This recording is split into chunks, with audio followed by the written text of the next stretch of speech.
Yes, it's not the most exciting car. It's not the most wow sort of vehicle. But I hate to tell you all, a lot of life actually isn't all that exciting. And the Accord makes sense for somebody who's going to purchase a vehicle, just wants it to work and fit into their lives for a decade or more. And they're just like, yeah, I'm going to get an Accord. It's going to work. It's going to be a car for me for a long time, and I'm going to have no complaints. And that's what the Accord's doing really well. Hey everybody, it's Charlie from Daily Motor, and this Accord is actually the third cheapest car I've had since moving out here to California. So about 4 months or so here of press vehicles, and this large enough family sedan that gets 40 miles per gallon on the highway, is super nice to drive, comes with heated seats and a sunroof, costs about $30,000, and is honestly one of my favorite driving cars that we've had so far. It's not perfect, it's simple, and it's not going to be for everybody, but I find a joy in that. And as someone whose family, has myself and Alyssa, we've purchased a new vehicle in the last few months, I feel like I'm at least a little bit more, I don't want to use the word qualified, but a little bit more justified in sharing my opinions on what it means to genuinely purchase a new vehicle and be interested in shopping in one that's a realistic price here in 2023. You hear so much about me talking with the new vehicles that we review about things that cost too much. I think it was just 2 weeks ago I was reviewing that Ford Escape, and it cost $44,000, and I'm just like, yeah, it's nice. I didn't hate the car, but if you're a family and you're buying yourself some new transportation, you plan on holding it onto it for a while, it didn't seem like a smart way to spend your money to me.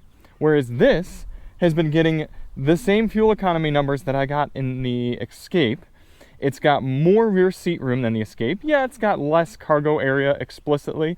The trunk is still a pretty darn good size, I will say. I picked this up from the airport and I put two carry-on bags two checked bags plus my carry-on in here with no intrusion of the cabin whatsoever. It's not like I had to fold down the seats or anything like that. So you got a lot of room still in the trunk.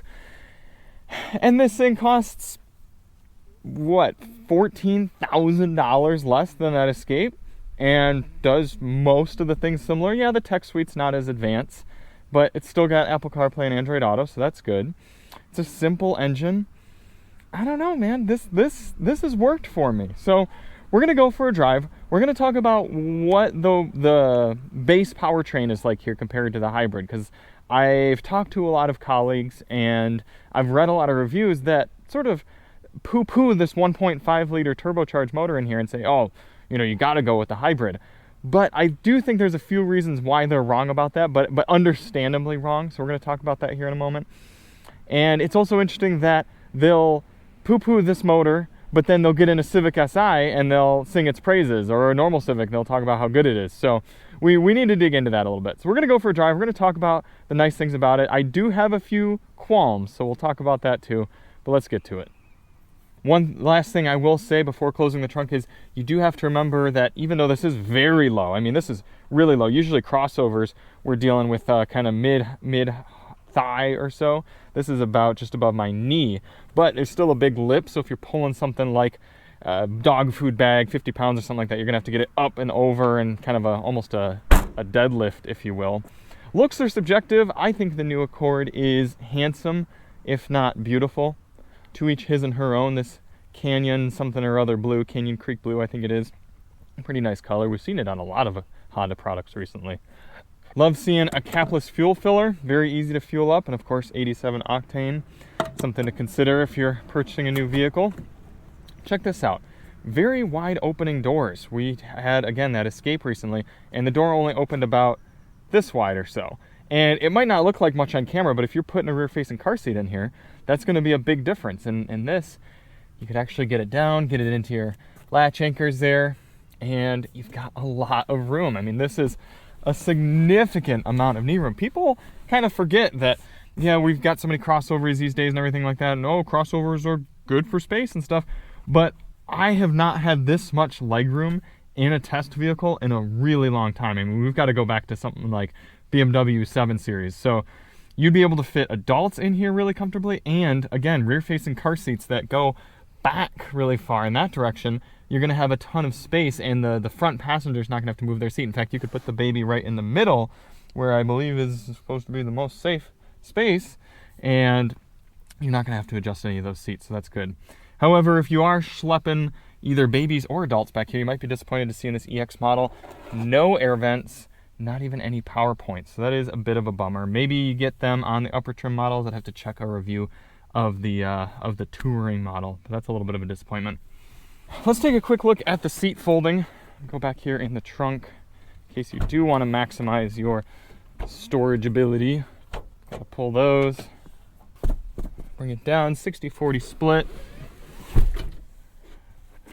Okay, so that's about the opening you get. So you could put some longer things through, but yeah, you're going to be sacrificing some of the creative storage space that you would in something like a crossover. A little bit of cup storage there and a flip down armrest.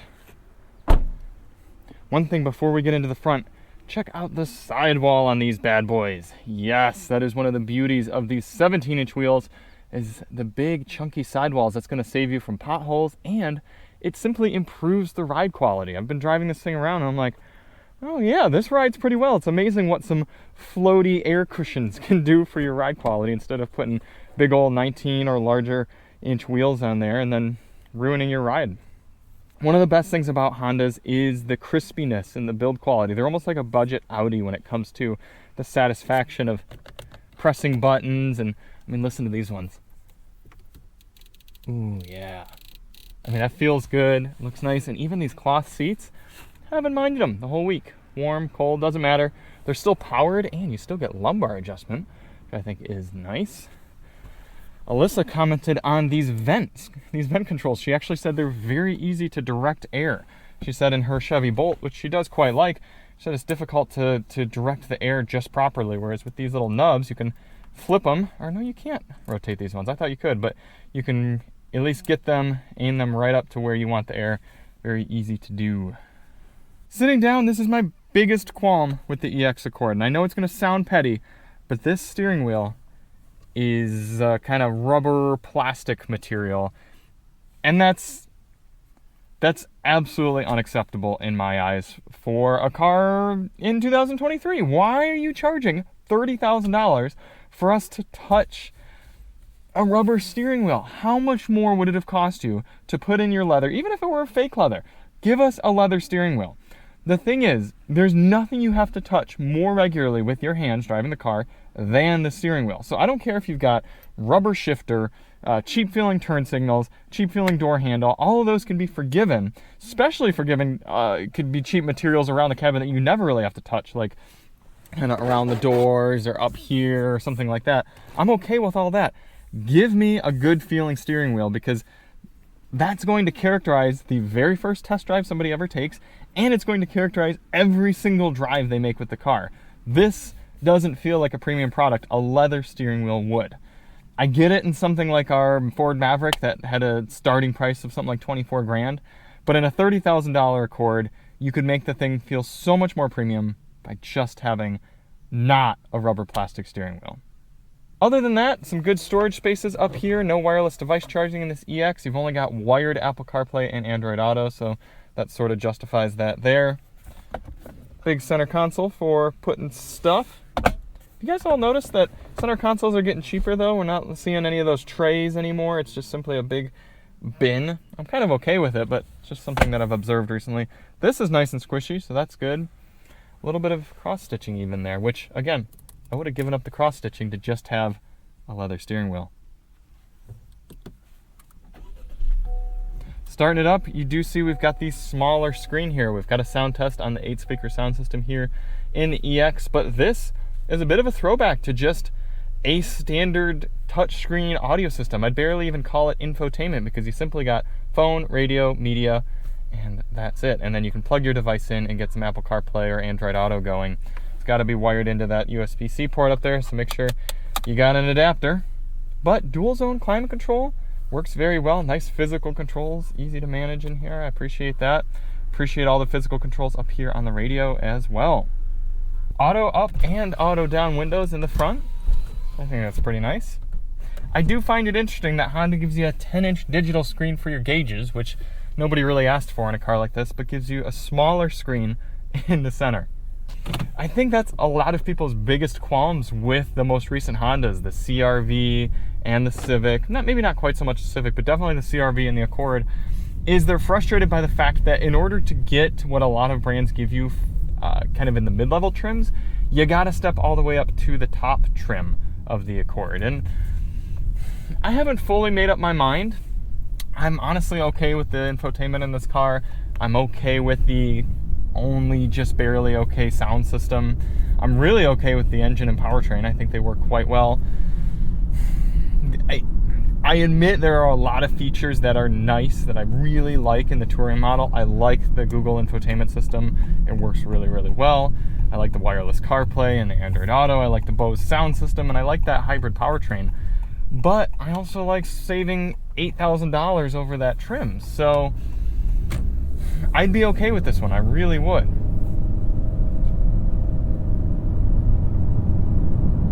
If it just weren't for that steering wheel. Driving it, like I said at the beginning, a lot of journalists complained about the 1.5 turbo. In fact, I talked to one of my colleagues on the phone earlier this week, and I told him what car I had, and he said, "Oh man, I hate driving that thing." I'm like, "What?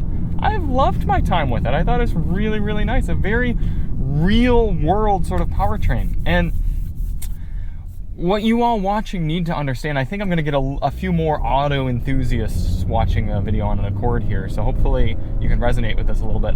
A lot of journalists get experience with cars in controlled environments, and those controlled environments are not always conducive to in evaluating a real world sort of car like this. So I know for a fact that on the Accord launch, a lot of people drove this powertrain back to back with the hybrid.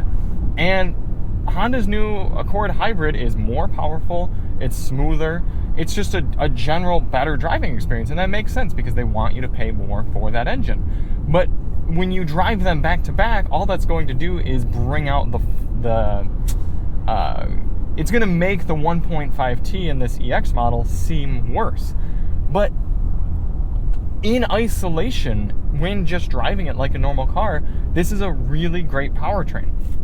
First of all, it's remarkably quiet. Driving around here, 45, the CVT is keeping it down low. It's just a little tick, tick, tick away sort of motor, and barely hear it making noise. And we'll see as I get away from some stoplights, even accelerating, it's able to stay at pretty low revs and keep itself nice and muted. At the end of the day, this isn't a huge engine. It's a little 1.5 liter with a turbocharger, so it's good that we have a CVT, a continuously variable transmission, to always know how much revs and power you need in order to feel like the engine's not being overworked. Because yeah, this thing's gonna be chugging away pretty hard if you get on it.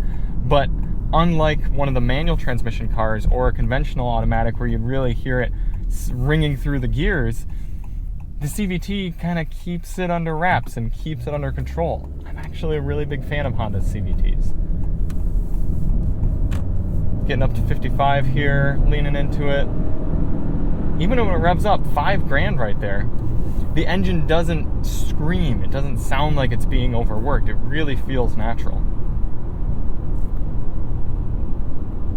Listen how quiet this is. 55 miles per hour, 60 almost. It's quiet, it's smooth, it rides well.